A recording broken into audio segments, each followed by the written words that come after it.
brother. What is Here you we go. doing? You're Beautiful so people. excited. Yes.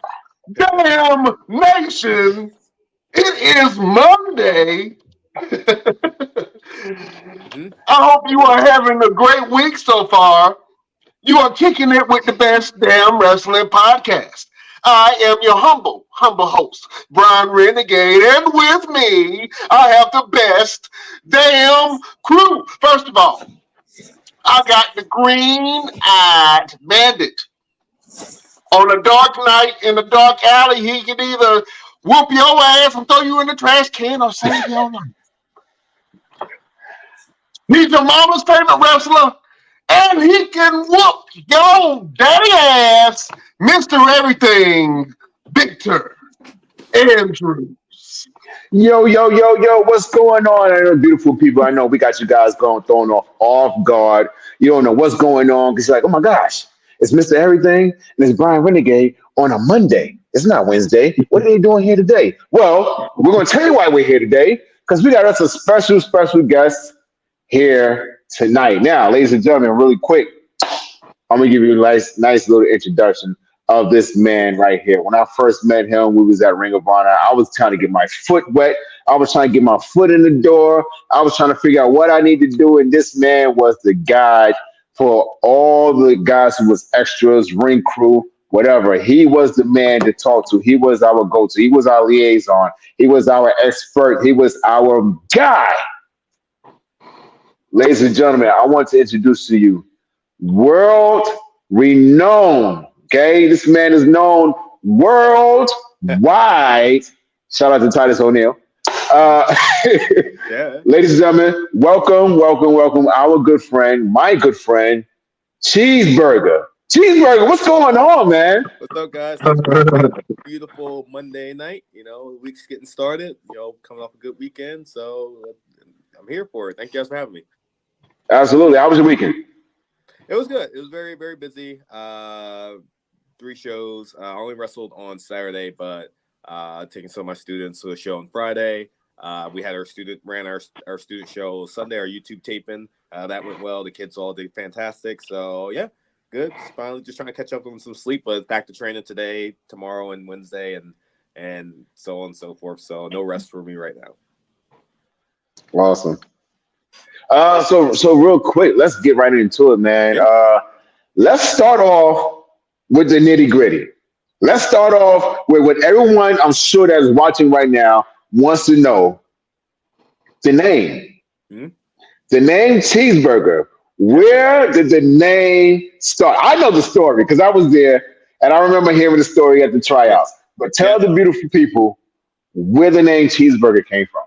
So there's 2 stories. There's like the Ring of Honor story, like when it happened on TV, and then there's the actual real life story that kind of like preceded that. So the first story is when I first started training at the Ring of Honor school. I started in 2010. I was 17 years old. About I was coming out still in high school at the time, like 117, 120 pounds, starting to train and to be a pro wrestler. My first road trip, we're putting the ring in the truck, and Rhett Titus comes. Rhett Titus, who's a fantastic friend of mine, a tremendous wrestler. Rhett, absolutely amazing. But first time meeting him. So 17-year-old me, I see Rhett Titus. I've seen him on Ring of Honor TV. And he's one of the veterans of the school coming to help out. And I go up to him. I say, "Hey, nice to meet you." And he kind of looks me up and down. And the first thing he says to me is like, "Man, you need to get a cheeseburger." And everyone pops, all the students, all the older students like pop. And Grizzly Redwood is like, "That's it. That's going to be your nickname from now on." Because all the new students at the time had nicknames.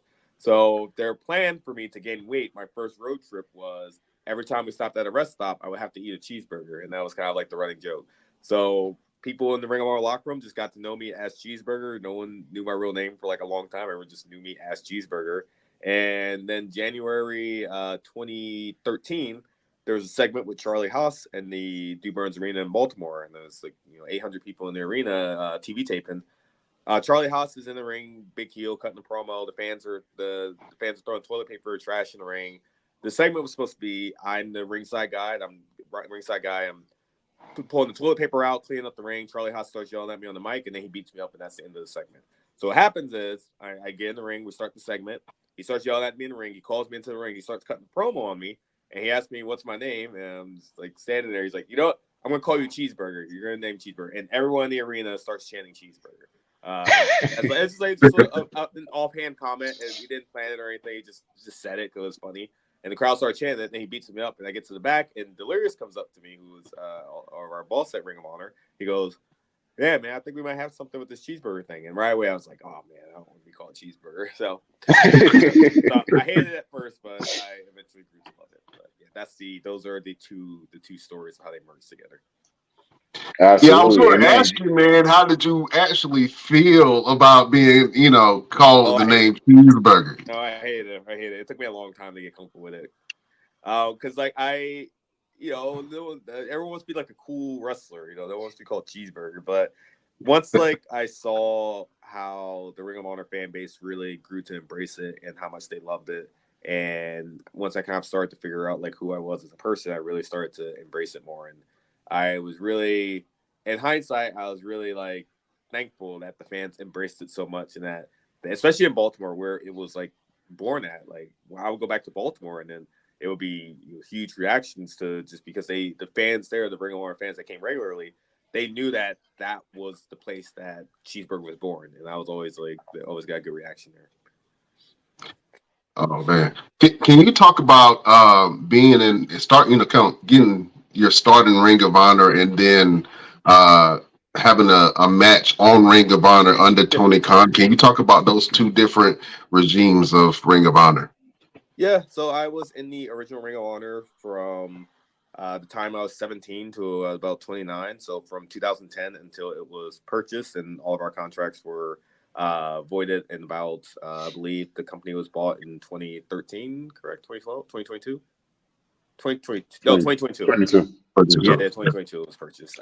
So from 2010 to 2021, so 11 years I was in Ring of Honor, and that was first as a student, and then eventually as a member of the roster. So I literally grew up in Ring of Honor in that locker room. I grew up from 17 to 28 years old, and I saw a lot of different changes to Ring of Honor. And went through a lot of different managements. Different. I've seen the company go from being on HD Net to where no one can watch it, to being on Destination America and being on Sinclair Broadcasting. And I see that saw the company under Kerry Soken prosper and then almost go out of business, and then Sinclair buying us and be owned by a corporation. So saw the stuff we got to do in New Japan, got to do Madison Square Garden. So it was awesome to just be there for all of that. And I don't think people really realized how long I was actually there in that company. And yeah, just being there as a student and training, it was absolutely wonderful. I'm so thankful that I started in that environment because it was the best training environment and the best locker room that I could have asked for as a young wrestler to grow up in.